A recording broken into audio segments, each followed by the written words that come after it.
Now we're on to the second video. If you've seen the first one, this is the healing of the night demon. And my opening prayer is going to be a little bit differently today as a request from something I had in a dream. The stars decree, the covenant demands, in whispers we govern, in static we command. Apollyon, destroyer of illusion, king of the pit, I call upon the dark flame of the abyss. Open the chasm and let your legions come forth, not to scourge the earth, but to consume the falsehoods of divine energy. Release your locusts to devour my self-doubt and strip away the armor of my enemies. Let your darkness obscure the false light of my attachments and of my enemies, so that only the pure and genuine may remain. I ask for the cleansing chaos of your spirit to break the chains of stagnation that bind my soul, and to liberate my enemies from their illusions and falsities.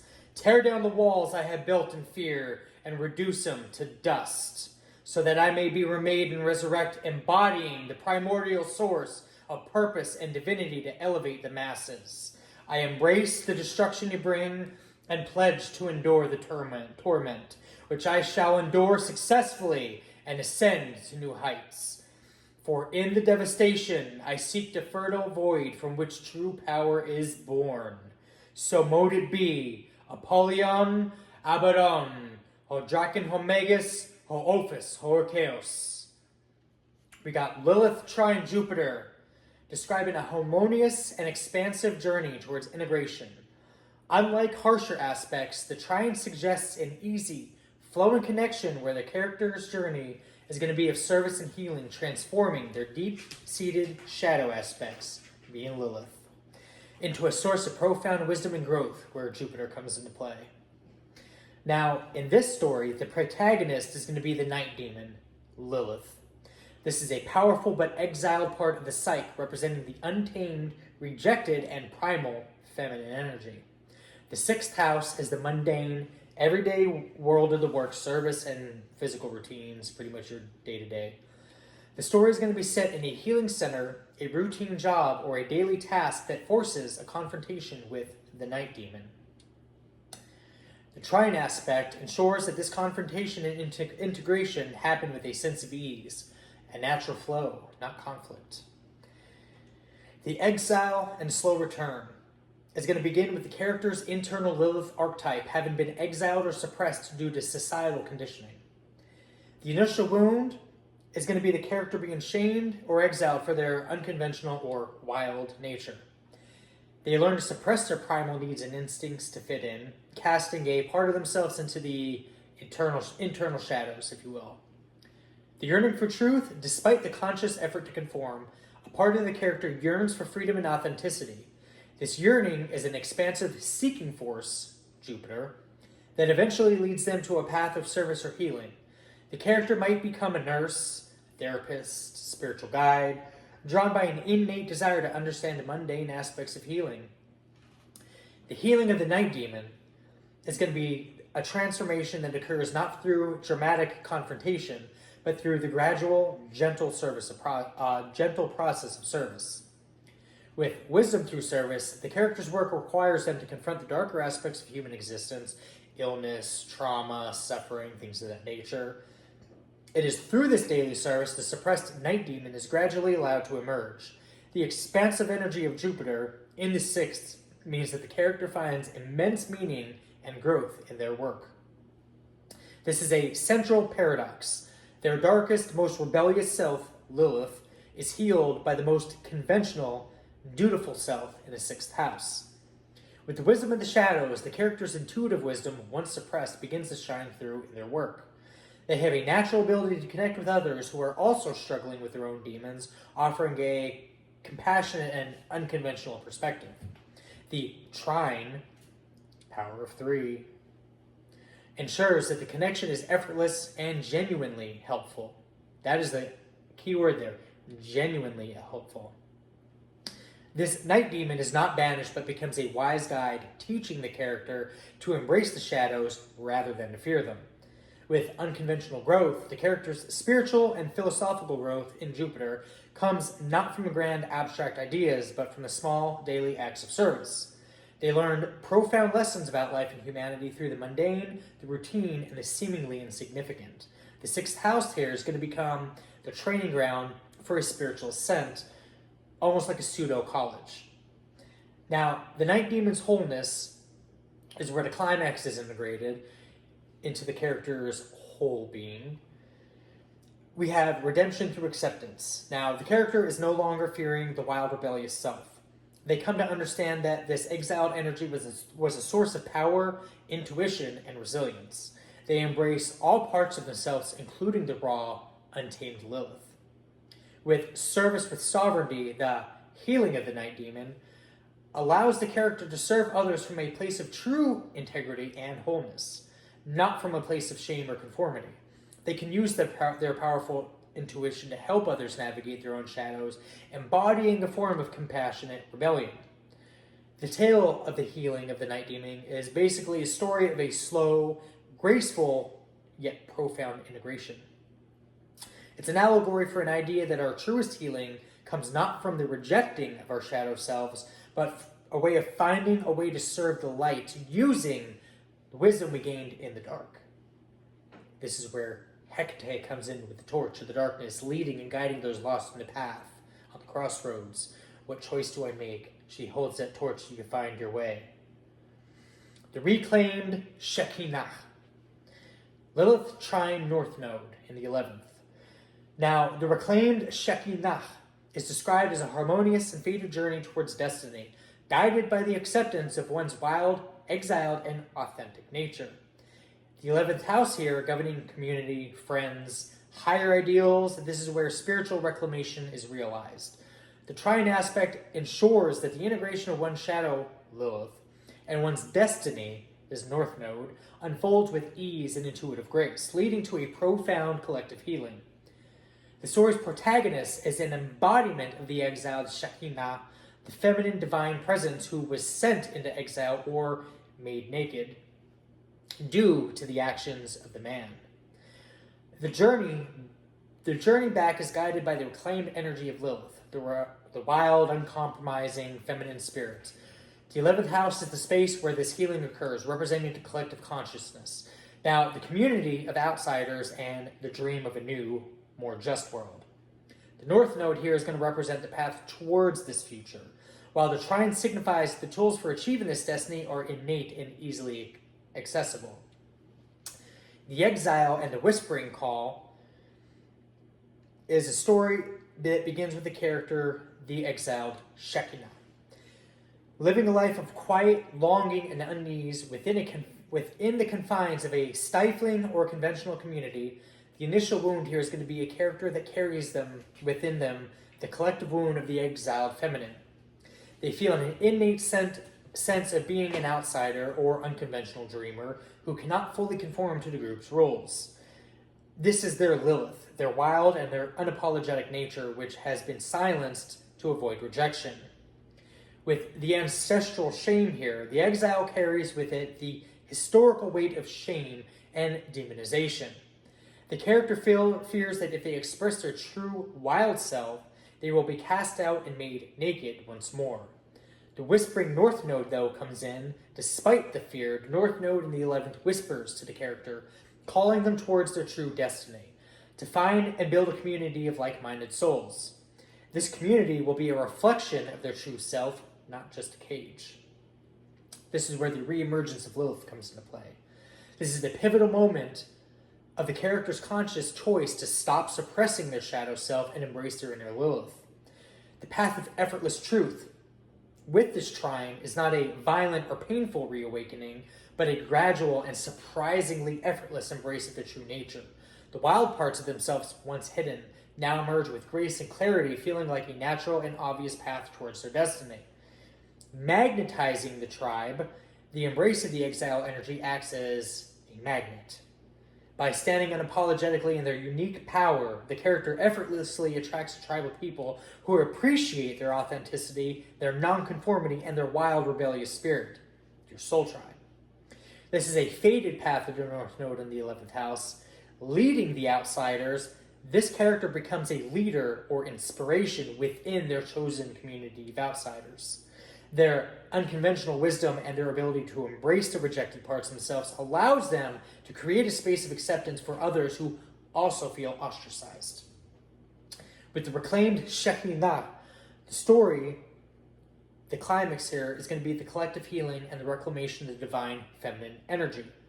The communal temple with this journey, the community they have built, becomes a pseudo-temple, the reclaimed Shekinah. The exiled feminine presence, once shamed, now finds a home in the collective consciousness of this new tribe, and the spiritual truth that was once suppressed is now free to inhabit the world. With service with sovereignty, the character, now fully integrated, serves their community not from a place of duty, but from a place of sovereign power. Their unique voice and their unconventional wisdom becomes a source of healing for the entire collective, proving that true spiritual authority comes from embracing one's whole, authentic self, even the parts that were once cast out. Now, the tale of the reclaimed Shekinah is a lore of trusting the path of authenticity, embracing the wisdom of the exiled feminine, and finding one's true destiny, not in conformity, but in the profound acceptance of the wild, unconventional truth that lives within. With the stolen light, we've got the North Node trine Jupiter in the 6th. The stolen light here describes a fated, harmonious journey where an inner creative resource, once believed to be stolen or lost, is recovered through dedicated service and practical effort. The narrative focuses on the discovery of daily work, health, and routine. The protagonist lives in a seemingly ordinary world governed by the mundane routines of the 6th house. They feel a vague, persistent sense that something vital is missing, as if their inherent light was stolen long ago.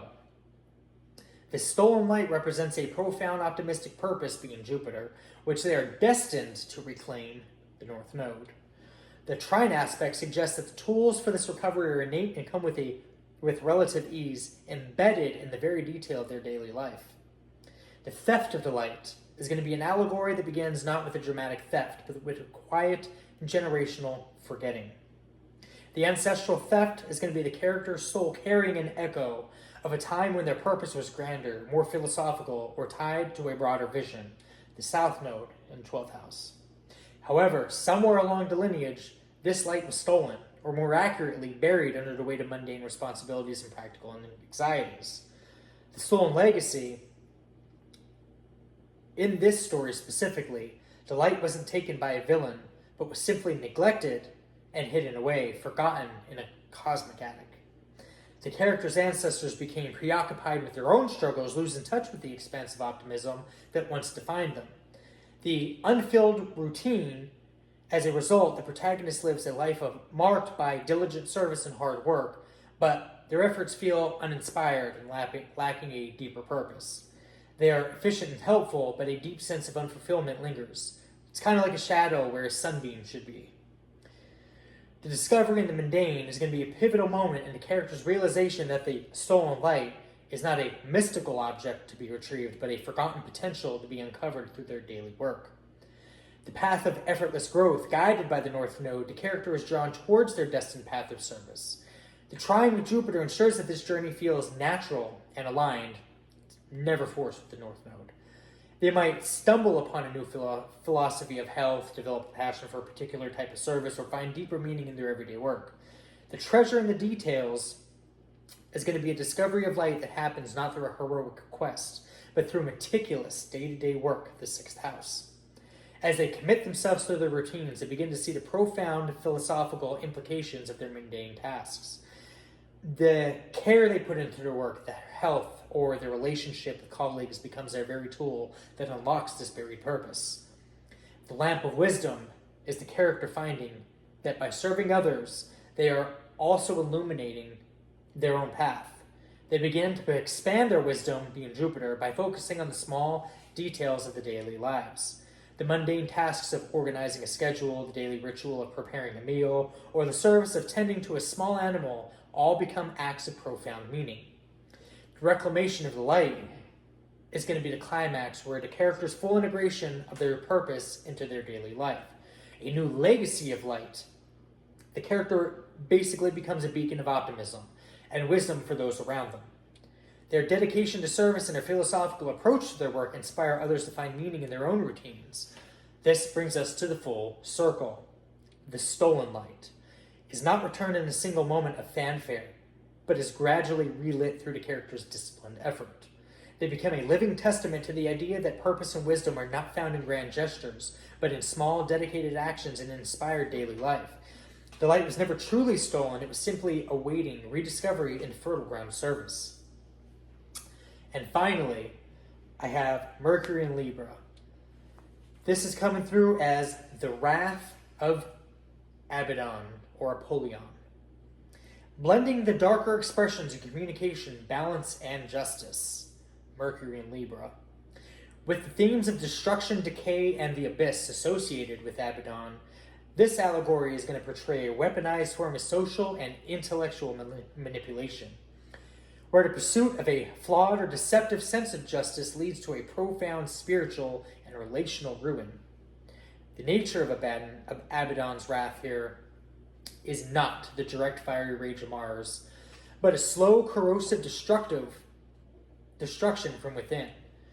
The destroyer, as Abaddon is known, does not break things violently, but makes them decay until they become an abyss of ruin.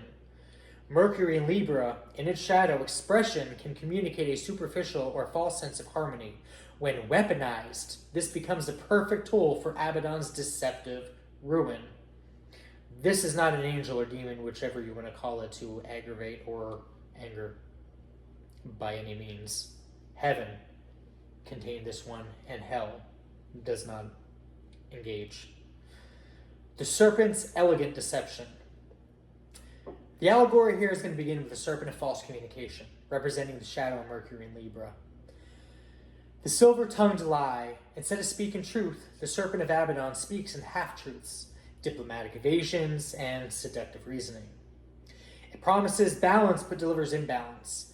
It uses its charm to make the destructive seem palatable, weaving words to charm and disarm the unwary. The balancing act of deceit, this serpent, specializes in intellectual arguments that are beautifully constructed but morally bankrupt. It convinces its victims that a fair outcome is one that compromises their core values. It's kind of like blackmailing people or extorting people. This leads them to give in at the expense of their own ideas. The serpent's scales, instead of weighing truths, are used to measure and exploit weaknesses. The judgment of passive aggression comes in here. The most insidious aspect of this wrath is its subtle, non-confrontational nature, which directly mirrors a shadow Libra's avoidance of conflict. The scorpion's stinger, Abaddon's plague of locusts, has scorpion-like tails that inflict torment. In this allegory, this sting is not a physical, but psychological wound. The wrath of Abaddon is expressed through passive-aggressive tactics, veiled threats, and social ostracism, all delivered with a charming, diplomatic smile. Kind of like running smear campaigns on people. You know what you're doing, but you do it happily. The serpent works behind the scenes, turning relationships against one another, bidding people against one another, and turning friends into foes. This is where the decay of the heart comes in. The ultimate goal is not immediate destruction, but the slow, painful decay of this victim's spirits. It's like Zertzung, which is slow dagger, or death of 1,000 swords. The serpent uses his words to create suspicion, fear, and self-doubt, turning the victim's inner world into an abyss of despair. The locusts of Abaddon, in this sense, are the swarms of self-doubt and anxious thoughts that torment the individual who falls prey to this form of communication. This is where we come to the abyss of indecision. It's kind of like knowing you should do something. You're made aware that you have time to do something and you're choosing not to. This is when we're going to fall into the abyss due to indecision. The final ruin comes from Libra's fatal flaw, indecisiveness. The paralyzing argument. Now, the serpent bombards the victim with so many different perspectives that they become paralyzed by indecision. By offering every possible angle, the mind or Mercury becomes frozen, unable to find a clear path. The victim is trapped in a mental abyss, unable to take a stance. The path to ruin is going to be a communication of Abaddon's serpent where it's designed to bring anyone who stands against its false justice. It uses charm and logic to create an argument so overwhelming that the victim's equilibrium is disturbed and their judgment is compromised. The torment is the paralysis of will, where the victim longs for a decision but is unable to make one, and watches their own spirits decay. The Wrath of Abaddon, interpreted through Mercury and Libra, is a dark tale of how the tools of diplomacy, when corrupted, can be used to deliver not justice but profound spiritual ruin, turning relationships against themselves and paving the way for a slow, agonizing destruction. In this we evoke Abaddon from the darkest pits of the abysmal plane, to eradicate the conjurers who misuse their power in vain, and test the true waters of divinity, to engulf them in a tsunami of torment in return. That's all I had for you guys with this one. Hopefully it was entertaining. I'll see you next time.